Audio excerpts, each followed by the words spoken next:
We're here at Intelligentsia Coffee with my friend Jordan Schlansky.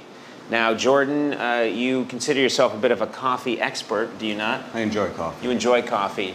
And you enjoy coffee to the point that you purchased, with show money, a espresso maker. Is that right? And had it placed near your office? It was a reasonable purchase. Reasonable purchase, but you didn't ask me first. It's not out of line with the normal status quo of the office. Did you ask me first? No.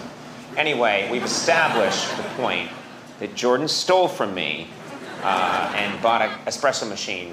That's how much he loves coffee. This gentleman right here is Sam. Is that right, Sam? Yep. Sam, good to see you. Yeah, right. What does intelligentsia mean? Is it an Italian word? It's an old political party during the wars. I see. Do you know Italian? It's not an Italian word. Okay. All right, but do you know what it means, intelligentsia? I was just told it was an old political party during the war. You being a wise ass with me right now? That's what he just said. That's why I was told. Don't with me, all right? I'll take that coffee machine away from you and I will stuff it down your pants. I will turn on that espresso machine, get it going with hot liquids, and I will shove it down the front of his pants and watch it cook his scrotum. And then you will add some latte. Jordan, I see you eyeing this. Do you want to buy this for the office? This is the same screen that Jordan sees in his mind every time he tries to register an emotion. Look familiar? Jordan, tell us what you know about the roasting process. Well, it's important that when coffee is brewed, the beans are at the right level after the roast. Too soon, the beans are still degassing. Too late, the beans have become stale. I degassed about 3 minutes ago. I love this. That's my favorite label that I've seen in a long time. I don't know if you can see that. Bean probe. I must consult the bean probe. What kind of bean is in there? That's a coffee from Guatemala. That's a Guatemalan bean. You like a Guatemalan bean? I expect it's 100% Arabica. That's the trend today in most modern coffee shops, although traditionally speaking, the espresso in Italy was a combination of Arabica and Robusta. And the problem with single origin is that often there's one flavor profile. So, for your perfect cup of coffee, Jordan, what do you want to taste? Yeah, what's your perfect cup of coffee? My underlying flavor profile is chocolate. Isn't that called cocoa? Isn't that what kids drink? Why don't you just have a cup of cocoa in the morning? What you're saying is not logically sound. I'm Why? talking about a flavor profile of chocolate within coffee. How do you like your meat? Medium rare to rare. See? So, for coffee, a lighter roast is essentially a more medium rare than a well done. I don't agree with that analogy. You're disagreeing with the coffee expert? Coffee is like black truffles. Its true flavor comes out only through heat. Hold me back. Kill you! Kill you! Take it back! Look at it. It's perfect. Has anyone ever fallen into this machine and been mixed in with the beans accidentally? And when they went to drink it, it was filled with human bone and blood and gore? Jordan, why don't you take a closer look? Jordan, just lean in. Okay, Sam, tell us, where are we now? We're in the cupping room. The cupping room, and we are joined by the beautiful Eden. Yes. So we're going to taste some coffee now. Tell us what to do. So each of these 3 cups is the same coffee. Some are blends, some are single origin coffees. What kind of flavors are you tasting? I'm getting coffee on this side of my mouth. And over here, I'm getting more coffee. And on the front, I'm picking up strong hints of coffee.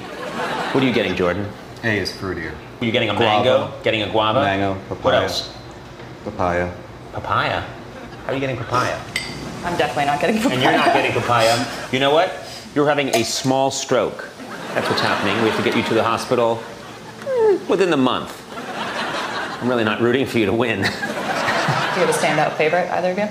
I like earthy qualities of certain samples. I like fruitier qualities of other samples. Bet he does.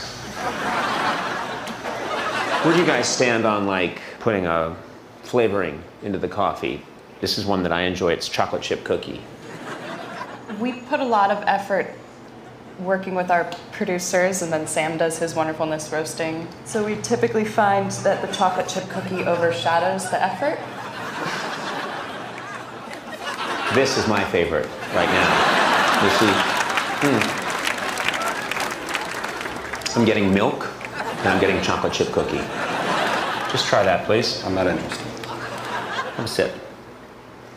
Close your eyes. Does that not take you back to childhood when you'd come into the house? No, it doesn't. And your mother would say, Jordan, Jordan, I made you some cookies.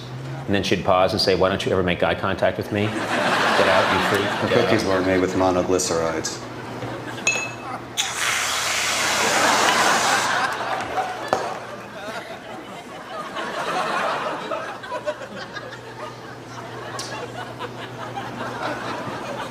Is this your favorite?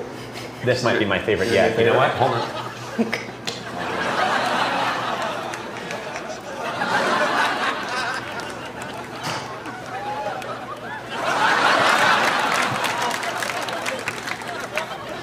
That's very good. There is some traditional basis for this drink. Caffè con panna does exist in Italy, although this whipped cream is an artificially processed product once again.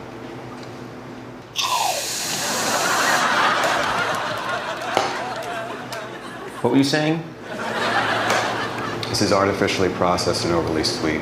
There are no qualities of the cream that come forward.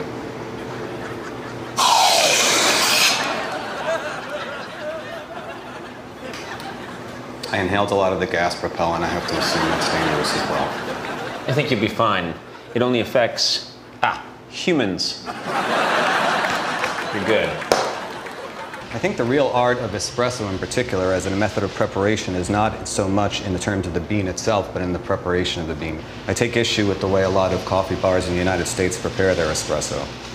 I would rather watch this table spin than listen to anything you have to say. Traditionally, espresso is brewed with 7 grams of coffee per 25 milliliters. Eden, what's going to happen now? We're going to be making drinks. So I figured we start with espresso, since I've heard that's what you're super into. The problem with this process here is that, again, I prefer the traditional style of 7 grams of coffee per 25 milliliters of water. This is our espresso. Try. Oh, sure. What do you think? This is the American style of espresso. It's fruity, it's a little over-concentrated for my taste. I don't like the American coffee culture. What they perceive to be a good espresso is an espresso that has had so much coffee jammed into a small amount of water that they suddenly perceive it as something that they've never tasted before, and therefore it's good. Get him. Get him, Eden. Get him. So what we're looking for is we're looking for the proper amount of extraction for each coffee particle. Based on what criteria? Based on the actual solubles that we're extracting. But the issue is, if I push it over 22, 23, and I go towards my 30% extraction, those tannins are going to overpower any of the sugars and acids that we had in there. That was fantastic what you just did. You just whipped him a new a-hole, and I loved it. Thank you. Thank you. You got schooled, son. Dollar bill. For days. Tupac. What do you think we've learned today? Have we learned anything? I think what we've learned is that coffee, like most of the sweetest things in life, is best enjoyed with people you care about. I'm gonna throw up.